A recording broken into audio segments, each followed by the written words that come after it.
आज दी वीडियो आज़ैन वास्ते निक्के बिराओ वास्ते रुकने वाले आ के तेरा फोटो चिकना है हुसन दा शाह जरी मेदर वेख के हसी चंगा लगदा है ताई तेरे पैर न पेना है गल ना मुलक नु दसी और साथों चाह के सावल तीर निगाही देना होर किसे ते कसी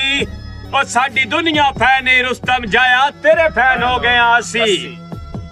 रुत वलती पईए हौसला कर जे तेतर चढ़ना संग लगने खुली जदन हवा खुश बख्ती दी वांजा दा समान पतंग लगने ए ता तन भी इल्म है रुस्तम जाया तंग करतन लगया तंग लगने तेरे जाए रंग बाजा ढूंढ के मिलना जदा सन अल्लाह पाक दे रंग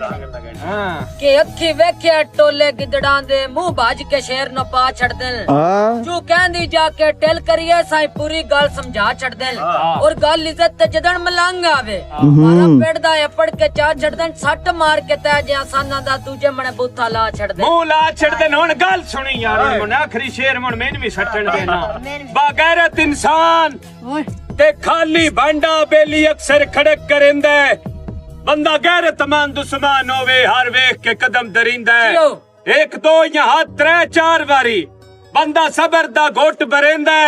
हल्ले जदन भी कुत्ता कुत्ते नु साई फेर भी याद करेंदा एक मैन भी मारन दियो सन कोई नहीं लोड़ जनाब दे संग दी कोई नहीं लोड़ जनाब संग दी वेले रुस्तम बाहर भी कहना